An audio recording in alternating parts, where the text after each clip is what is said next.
students, how are you all? I hope you all are fine. I am Sharandeep Kaur and today we are going to start our fourth chapter of chemistry of class 12th, that is chemical kinetics. तो बेटा सबसे पहले हमें ये पता होना चाहिए कि केमिकल काइनेटिक्स वर्ड का मतलब क्या होता है, फिर ही हम आगे कंटिन्यू करेंगे। देखो बेटा केमिकल काइनेटिक्स में दो वर्ड्स हैं, एक तो है केमिकल, सेकंड है काइनेटिक्स।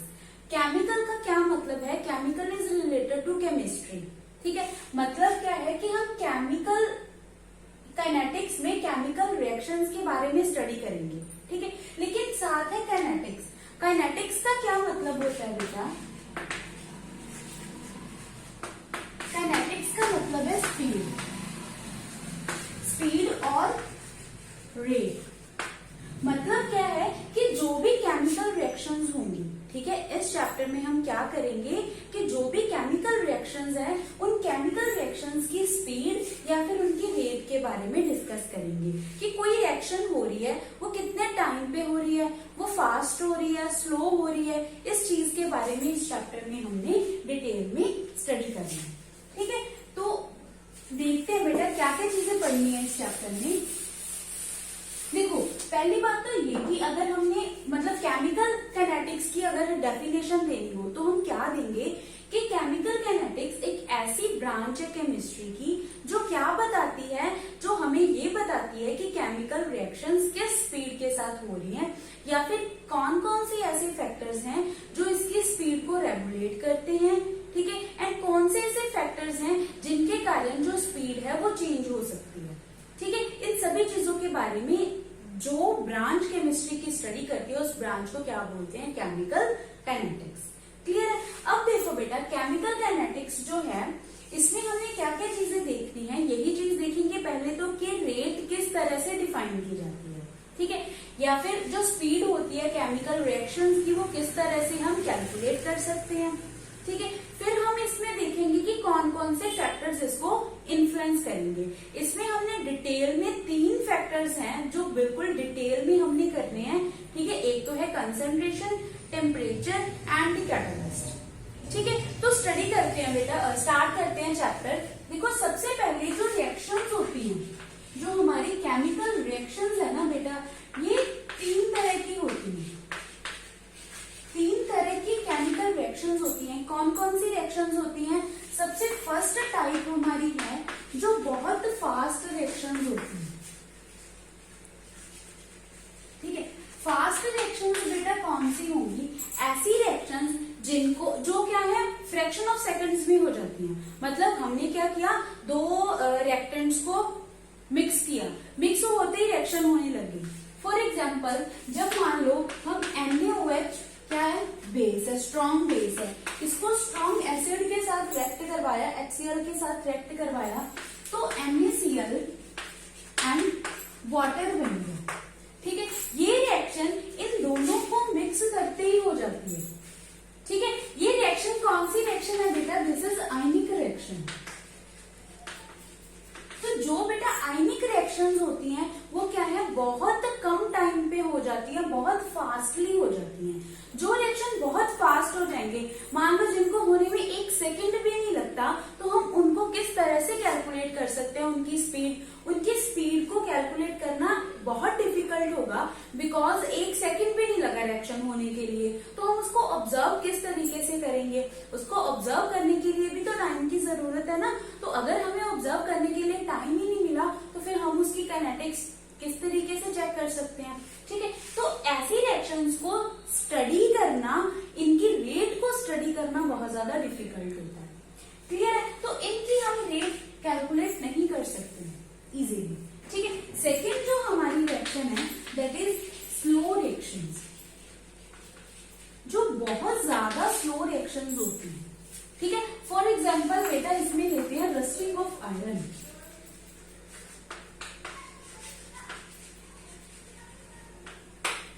रस्टिंग ऑफ आयरन जो है ये क्या है बेटा, बहुत स्लो रिएक्शन होती है, ठीक है। स्लो रिएक्शन है, क्यों स्लो रिएक्शन है? क्योंकि इसको होने के लिए साल, 2 साल, 3 साल भी लग जाते हैं, ठीक है। इतनी जल्दी आयरन की रस्टिंग नहीं ना हुई कि हम लेके आए 1 साल मतलब एक दिन में हो गई या फिर 1 घंटे में रस्टिंग हो गई आयरन की, नहीं, इतना टाइम नहीं लगता। तो फिर एक रिएक्शन को देखने के लिए कौन 1 साल 2 साल 3 साल बैठा रहेगा कि एक रिएक्शन के पीछे वो पड़ा रहे, सिर्फ उसके पास और कोई काम ही ना बचे, सिर्फ एक रिएक्शन को ऑब्जर्व करता रहे। ठीक है, तो ऐसी रिएक्शंस जो बहुत ज्यादा स्लो रिएक्शंस होती हैं, जैसे रस्टिंग ऑफ आयरन है, इसको होने के लिए काफी टाइम लगता है, तो इसकी स्पीड भी हम कैलकुलेट नहीं करेंगे। ठीक है, ऐसी रिएक्शंस की अगर हम स्पीड कैलकुलेट करने बैठेंगे, एक तो बहुत ज्यादा कम स्पीड होगी, ये तो हम बोल सकते हैं। ठीक है, लेकिन इनको ऑब्जर्व करना इतना टाइम, इतना किसी के पास टाइम नहीं है कि एक रिएक्शन के पीछे वो बैठा रहे। ठीक है, फिर आती है third reaction, third type of reaction, that is moderate reaction. मतलब जिसको होने में जो रिएक्शंस ना ही तो बहुत फास्ट हो रही हैं, ना ही बहुत स्लो हो रही हैं। ठीक है, जिनको होने में थोड़ा सा मतलब ज्यादा टाइम भी नहीं लग रहा, बहुत कम टाइम भी नहीं लग रहा, मैं एक मॉडरेट स्पीड से हो रही है। ठीक है, उनको मॉडरेट रिएक्शंस बोलते हैं। एंड हम इस चैप्टर में जिन रिएक्शंस के बारे में स्टडी करेंगे, दैट आर मॉडरेट रिएक्शंस। ठीक है, जिनकी स्पीड मॉडरेट होती है। For example, soaring of milk.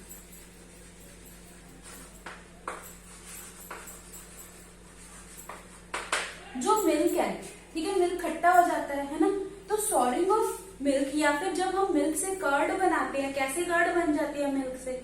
ठीक है, ऐसी रिएक्शंस जो है वो मॉडरेट स्पीड वाली रिएक्शंस होती हैं। ठीक है, इसीलिए तो हमें ये पता चला कि मान लो अगर हम दूध को पहले उबाल लेंगे, उबाल के अगर फिर उसको धीरे धीरे ठंडा करेंगे, ठीक है, फिर वो क्या है, उसके बाद खट्टा नहीं होगा दूध। ठीक है, खट्टा नहीं होगा। तो इसका क्या मतलब है कि हमने उसका क्योर फाइंड आउट कर लिया है ना, हमने उसकी रेमेडी फाइंड आउट कर ली कि कैसे है। इसका मतलब उसको ऑब्जर्व किया गया रिएक्शन को। ठीक है, इसीलिए इसको क्या बोलते हैं कि हम मॉडरेट स्पीड वाली जो रिएक्शंस है उनकी स्पीड कैलकुलेट कर सकते हैं। ठीक है बेटा, और अगर हम और कोई रिएक्शन देखें जिसकी हम स्पीड कैलकुलेट कर सकते हैं, वो कौन सी रिएक्शन है, जैसे मान लो हमारे पास N2 है। ठीक है, जब हम N2 गैस को H2 गैस के साथ रिएक्ट करवाएंगे तो हमें क्या मिलेगा, अमोनिया मिलेगा। तीनों क्या है, गैसियस फॉर्म में प्रेजेंट है। ठीक है, नाइट्रोजन गैस को हाइड्रोजन गैस के साथ रिएक्ट करवाने से हमें क्या मिलता है, अमोनिया गैस मिलती है। इसकी भी हम क्या है, स्पीड कैलकुलेट कर सकते हैं। ठीक है, बिकॉज इसकी जो स्पीड है वो मॉडरेट होती है, ना ही तो बहुत ज्यादा फास्ट, ना ही बहुत ज्यादा स्लो है ये रिएक्शन। ठीक है, तो इस रिएक्शन की भी हम क्या है, स्पीड को कैलकुलेट कर सकते हैं। ठीक है बेटा, एक चीज और है कि देखो, हम अगर देखना चाहिए कि हम मॉडरेट जो रिएक्शंस होती हैं, है ना, उसको क्या कर रहे हैं, हम स्पीड को कैलकुलेट कर सकते हैं। क्यों कर सकते हैं, या ये रिएक्शन बहुत ज्यादा स्लो क्यों नहीं होती है, बहुत ज्यादा फास्ट क्यों नहीं होती है, वो चीज देखते हैं। देखो बेटा, जो मॉडरेट स्पीड वाली रिएक्शन होती है ना, उसमें एक चीज हो रही है कि पुराने बॉन्ड तो टूट रहे हैं, न्यू बॉन्ड बन रहे हैं। क्या हो रहा है, बॉन्ड जो है ब्रेक हो रहा है, पुराने बॉन्ड, एंड जो न्यू बॉन्ड है वो बन रहे हैं, उनकी मेकिंग हो रही है।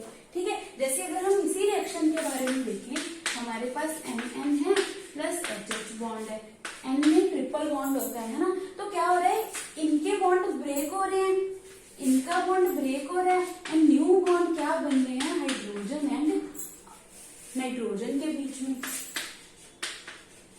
इस तरीके से। ठीक है, तो इसीलिए जिन रिएक्शन में मेकिंग ऑफ बॉन्ड होता है या फिर ब्रेकिंग ऑफ बॉन्ड होता है, दोनों चीजें होंगी, उनकी हम स्पीड कैलकुलेट कर सकते हैं। अब स्पीड अलग अलग जो रिएक्शंस है उनकी स्पीड अलग अलग होगी।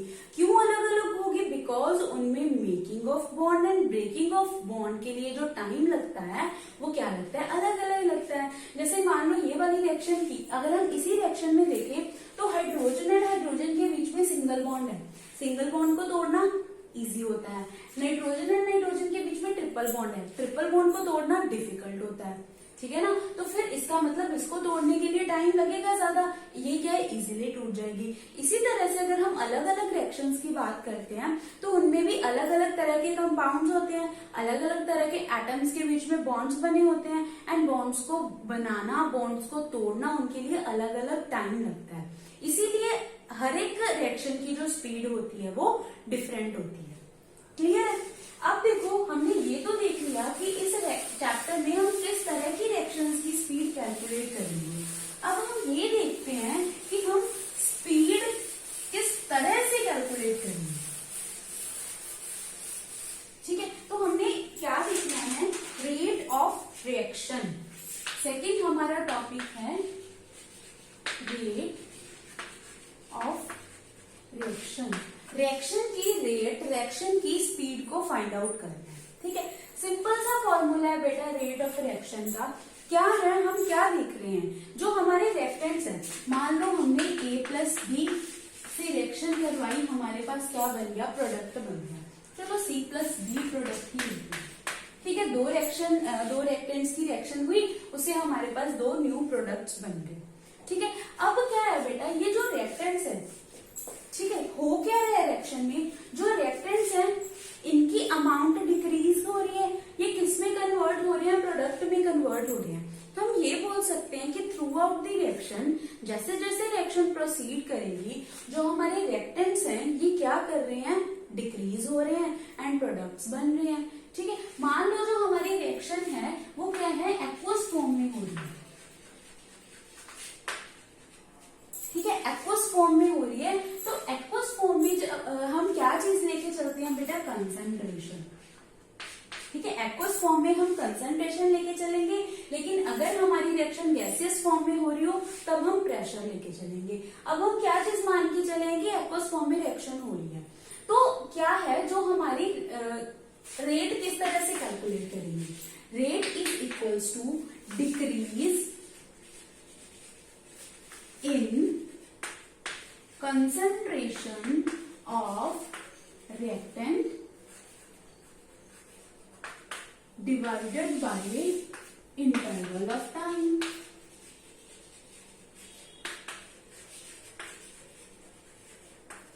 कि कितने टाइम में कितनी कंसंट्रेशन रिएक्टेंट्स की डिक्रीज हो रही है, यही हमारी रेट होगी, है ना। स्पीड किस तरह से कैलकुलेट करेंगे, स्पीड को हमने रेट की फॉर्म में लिखना है, तो रेट किस तरीके से फाइंड आउट करेंगे कि कितने टाइम में कितनी कंसंट्रेशन रिएक्टेंट्स की डिक्रीज कर रही है, या फिर किस तरीके से लिख सकते हैं, increase in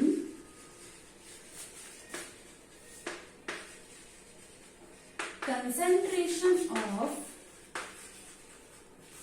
products divided by interval of time.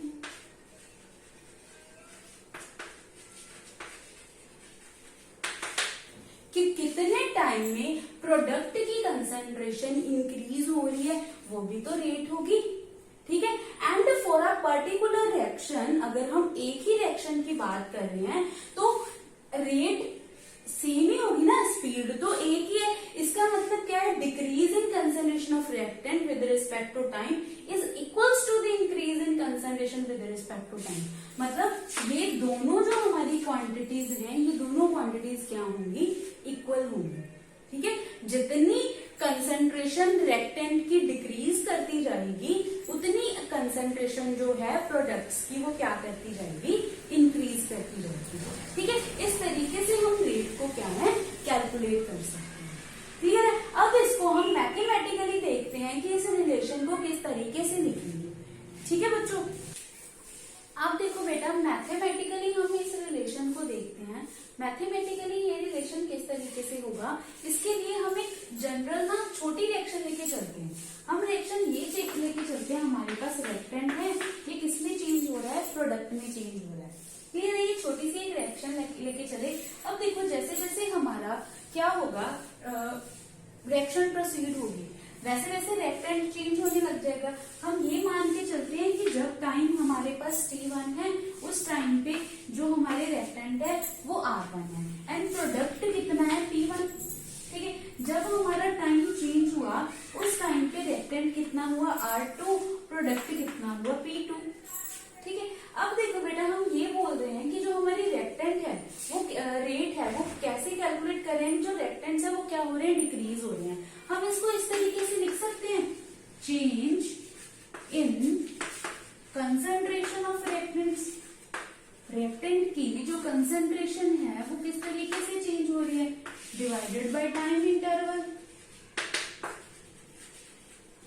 ठीक है, तो यहाँ पे अगर हम चेंज के अकॉर्डिंग लिखें तो हम ऐसा लिख सकते हैं R2 माइनस R1। ठीक है, इस तरीके से चेंज हो रहा है R2 माइनस R1। जब हम माइनस करते हैं, ठीक है, फाइनल माइनस इनिशियल करते हैं ना हमेशा, हम जब भी चेंज देखते हैं फाइनल माइनस इनिशियल किया, डिवाइडेड बाय टाइम इंटरवल भी कैसे निकाला, T2 माइनस T1। ठीक है, ये किसके इक्वल होगा, प्रोडक्ट की कंसंट्रेशन के, product change in concentration of product upon time interval. तो ये किसके इक्वल होगा, P2 minus P1 divided bye P2 minus P1। ये किसके इक्वल आया बेटा, रेट के। ठीक है, अब इसमें एक और चीज देखने वाली है बेटा कि जो हमारी R2 की वैल्यू है, जैसे जैसे हम टाइम हमारा इंक्रीज करता है ऑब्वियसली T2 क्या होगा, ज्यादा होगा T1 से। ठीक है, जैसे जैसे हमारा टाइम इंक्रीज करता है वैसे वैसे क्या होता है, जो रेक्टेंट है वो कम होता जाता है, रेक्टेंट की जो कंसंट्रेशन है वो डिक्रीज होती जाती है। R2 मतलब क्या होगा, छोटा होगा एज कम्पेयर टू R1। ठीक है, R2 छोटा होगा एज कम्पेयर टू R1। इसका क्या मतलब है कि ये हमारी जो वैल्यू है ये क्या आएगी, नेगेटिव। ठीक है, हम क्या करते हैं, बड़ी वैल्यू से छोटी वैल्यू माइनस करते हैं। तो यहाँ पे बेटा हम क्या लिखेंगे, माइनस R1 माइनस R2। तब ये वैल्यू क्या आ जाएगी हमारे पास, पॉजिटिव आ जाएगी। ठीक है, is equals to P2 minus P1 divided by T2 minus T1। ठीक है, या फिर बेटा हम ये भी तो लिख सकते हैं ना, R1 minus R2, P2 minus P1, T2 minus T1 को डेल्टा के साथ भी तो डिनोट कर सकते हैं। तो हम इसको किस तरीके से लिखेंगे बेटा, जो हमारा फाइनल आंसर होगा, rate is equals to minus delta concentration of R divided by T is equals to delta P by delta T। This is the formula of rate. ठीक है, अब बेटा जब भी हमने कंसंट्रेशन को लिखना है ना, किसी चीज के भी कंसंट्रेशन को लिखना है तो उसको क्या है बेटा, स्क्वायर ब्रैकेट्स में लिखा जाता है। क्लियर है, तो इसका मतलब यहाँ पे हम concentration of R and concentration of P को स्क्वायर ब्रैकेट्स में लिखेंगे। समझ में आया, ये नेगेटिव साइन ओनली रेक्टेंट के आगे लगेगा। क्यों लगता है ये नेगेटिव साइन, बिकॉज ये बताता है कि रेक्टेंट की कंसंट्रेशन डिक्रीज हो रही है, प्रोडक्ट के आगे नेगेटिव साइन नहीं लगा, इसका मतलब प्रोडक्ट के क्या है, पॉजिटिव है, पॉजिटिव चेंज हो रहा है, इसका मतलब प्रोडक्ट की कंसंट्रेशन जो है वो इंक्रीज हो रही है।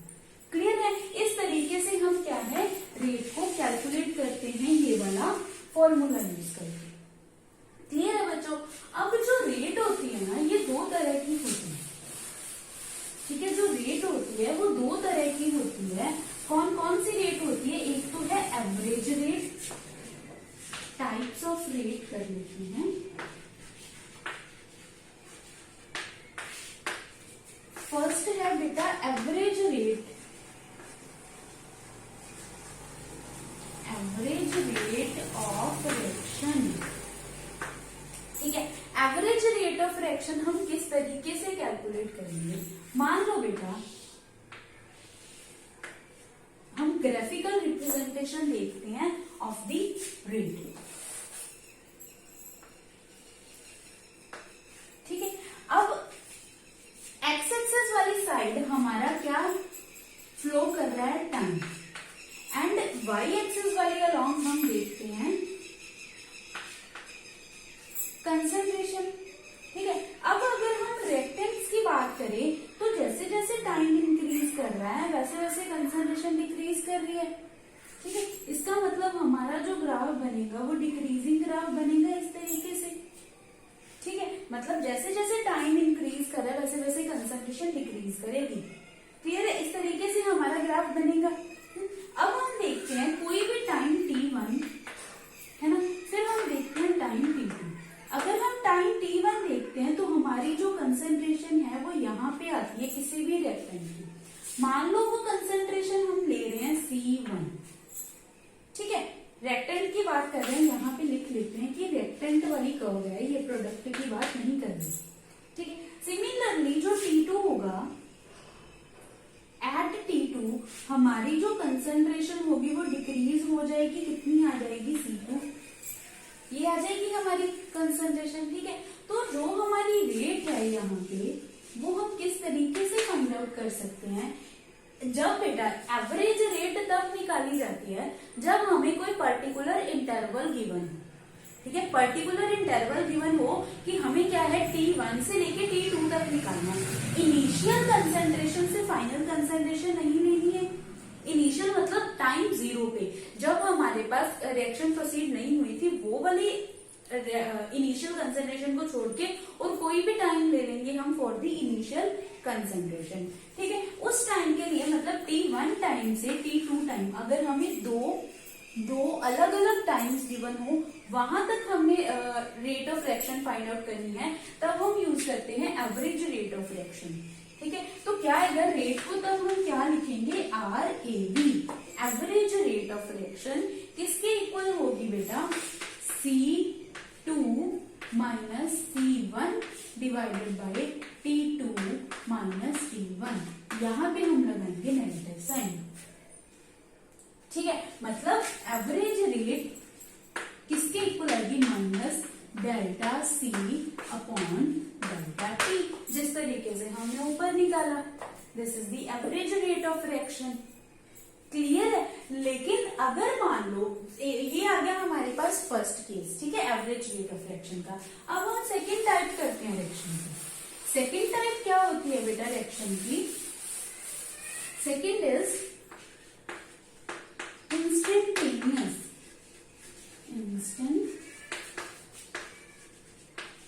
इंस्टेंटेनियस रेट ऑफ रिएक्शन की। रिएक्शन की हमने क्या है, इंस्टेंटेनियस रेट निकालनी है। इंस्टेंटेनियस का रेट का क्या मतलब होता है, मान लो रिएक्शन शुरू हो गई, ठीक है, रिएक्शन हमने 0 से शुरू किया, रिएक्शन शुरू हो गई एंड हमारे पास जो हमसे पूछ लिया कि एट पर्टिकुलर 20 सेकेंड पे क्या हो रहा है, ठीक है, एट पर्टिकुलर 20 सेकेंड पे क्या हो रहा है, या जब 20 सेकेंड तक रिएक्शन कंप्लीट हो जाती है या 20 सेकेंड तक रिएक्शन चली, उसके बाद भी मान लो प्रोसीड हो रही है, उसके बाद भी चल रही है, लेकिन एट पर्टिकुलर 20 सेकेंड तक कितना चेंज आया, प्रोडक्ट का या रिएक्टेंट का, ठीक है, वो चीज पूछी, उसको हम इंस्टेंटेनियस रेट ऑफ रिएक्शन बोलते हैं। मतलब क्या है, ग्राफिकली समझते हैं, वही सेम रिएक्टेंट के अकॉर्डिंग ही करते हैं। यहाँ पे भी यहाँ पे कंसंट्रेशन चेंज हो रही है, यहाँ पे टाइम चेंज हो रहा है, ठीक है। तो यहाँ भी बेटा क्या है, कंसंट्रेशन एंड रिएक्टेंट टाइम तो चलो चेंज हो रहा है, ठीक है। हम ये चीज देखते हैं कि क्या हो रहा है कि यहाँ पे 0 पे कोई कंसंट्रेशन की कुछ वैल्यू होगी, मान लो ये वाली, ठीक है, इसको हमने मान लिया C1, ठीक है। फिर हम बात करते हैं टाइम T1, हमें इस टाइम पे पूछा है कि क्या चेंज आया इस टाइम तक, ठीक है, तब हमारी कंसंट्रेशन कितनी है, C2, ठीक है। यहाँ पे अगर हमने रेट इंस्टेंटेनियस निकालनी है तो वो किसके इक्वल होगी बेटा, वो इक्वल होगी ऑब्वियसली C2 माइनस C1, यहाँ पे हम नेगेटिव लगाएंगे, माइनस T1 माइनस 0, मतलब 0 से पूछा, इंस्टेंट पूछा है ना, तो फिर हम लेके कैसे चलेंगे, शुरुआत से लेके चलेंगे हमारी इनिशियल कंडीशन, तो ठीक है 0 से। तो यहाँ पे बेटा जो हमारी इंस्टेंटेनियस रेट होगी उसको हम एक और तरीके से कैलकुलेट करेंगे। मान लो minus D concentration of C divided by D T, ठीक है। चेंज इन कंसंट्रेशन लिखा विद रिस्पेक्ट टू टाइम, यहाँ पे हमने डी का यूज किया, डेरिवेटिव करके यहाँ पे वैल्यू निकालेंगे for the instantaneous rate of reaction. Clear है। जब आपने एवरेज रेट निकालनी है तब आपने डेल्टा वाला फॉर्मूला यूज करना है, जब आपने इंस्टेंटेनियस निकालनी है तब आपने डी वाला फॉर्मूला यूज करना है। क्लियर है बेटा, इस तरीके से हम रेट ऑफ रिएक्शन निकाल सकते हैं। एक छोटी सी चीज और बेटा देखो, जब हमें ये पूछा गया हो कि रेट रेट ऑफ डिसअपियरेंस बताओ। डिसअपियर कौन कौन होगा? Obviously reactant. जैसे जैसे रिएक्शन हो रही है, जब पूरी रिएक्शन मान लो हो गई, तब हमारा रिएक्टेंट तो डिसअपियर ही हो जाएगा ना। रेट ऑफ डिसअपियरेंस अगर हमें पूछे तो हमें क्या पूछा है कि कितनी स्पीड से जो रिएक्टेंट है वो खत्म होना शुरू हो रहा है, खत्म हो रहा है कितनी। अगर हमें rate of appearance of product पूछिए तो हमसे क्या पूछा है कि कितनी स्पीड से जो हमारा प्रोडक्ट है वो बन रहा है। ठीक है, ये चीज पूछी है। तो हमें अगर rate of disappearance of reactant पूछी हो तो उसका क्या मतलब होता है ये।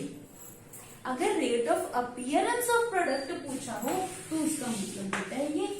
अगर रेट ऑफ रिएक्शन पूछा है तो कोई भी फॉर्मूला लगा सकते हो। ठीक है, एंड ये दोनों चीजें क्या होंगी आपस में इक्वल। ठीक है, अब देखो अगर मान लो मैंने a plus B C plus D दे दिया, तो अब कैसे निकालोगे रेट इसके लिए? आपके पास रेट निकालने के लिए 4 फॉर्मूलाज होंगे। क्या? Minus delta concentration of A by delta T is equals to minus delta concentration of B divided by delta T. ठीक है, equals to delta concentration of C by delta T is equals to concentration of D divided by delta T. ये आपके पास 4 formulas हैं जिससे आप क्या निकाल सकते हो? रेट की वैल्यू निकाल सकते हो। अब चाहे आप डेल्टा लिख लो, चाहे इसको D भी लिख लो, कभी भी ये हमारा गलत नहीं होगा।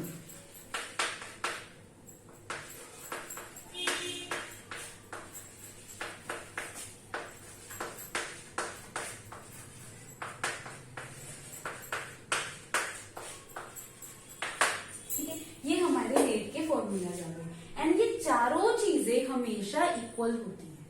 ठीक है, मान लो हमें क्या बता दिया उन्होंने, rate of disappearance of B बता दी, एंड हमें निकालना है rate of appearance of D.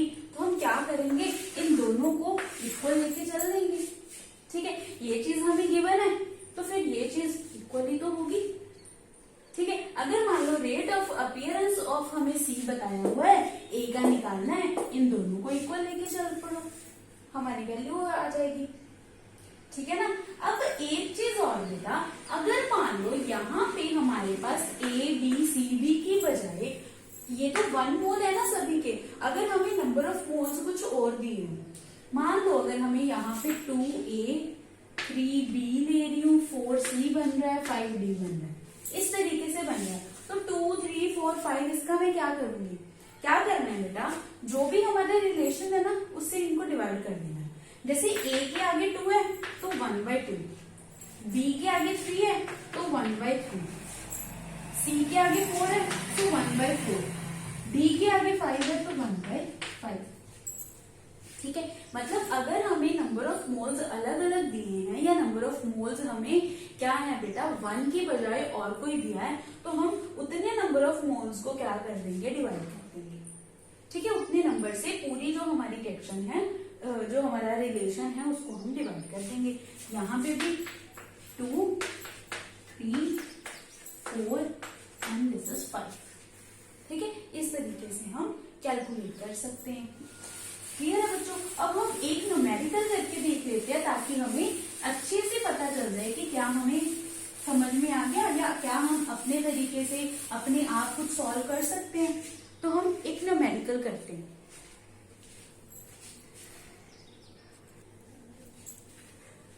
देखो बेटा क्या है, for the reaction R to P, हमें ये वाली रिएक्शन गिवन है, इसमें हमें क्या बताया कि जो कंसंट्रेशन है R की वो चेंज हो रही है 0.03 molar to 0.02 molar in 25 minute. 25 minutes में क्या हुआ, कंसंट्रेशन R की चेंज हो गई इस मोलैरिटी से इस मोलैरिटी तक। मोलैरिटी क्या होती है, कंसंट्रेशन टर्म, इसका मतलब हमें चेंज इन कंसंट्रेशन गिवन है, हमें RAB की वैल्यू निकालनी है। एवरेज रेट हम कैसे निकालते हैं बेटा, minus delta concentration of R divided by delta T. ठीक है, इस तो ये किसके इक्वल होता है, minus R2 minus R1 divided by T2 minus T1। ठीक है, अब R2 माइनस R1 ये वैल्यू हमें गिवन है, क्या है, माइनस चेंज होगी क्या हुई 0.02 माइनस 0.02 मोलर माइनस पहले कितनी थी 0.03 मोलर डिवाइडेड बाय, अब हमें अलग अलग टाइम नहीं दिया, हमें बता दिया चेंज इन टाइम कितना 25 मिनट, तो हम 25 यूज कर लेंगे यहाँ पे। ठीक है, तो ये किसके इक्वल आ जाएगा बेटा 25 मिनट है, मिनट, तो क्या आ जाएगा माइनस 0.01, ये भी माइनस में डिवाइडेड बाय 25 मोलर। ठीक है, अब मिनट को ऊपर जाके कर देंगे, वो क्या हो जाएगा पर मिनट।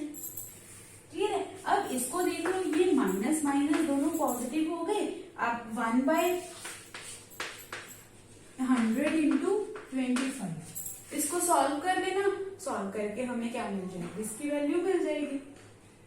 ठीक है, सॉल्व करके वैल्यू मिल जाएगी कितनी, उसकी यूनिट्स क्या आ जाएंगी बेटा मीटर मोलर पर मिनट।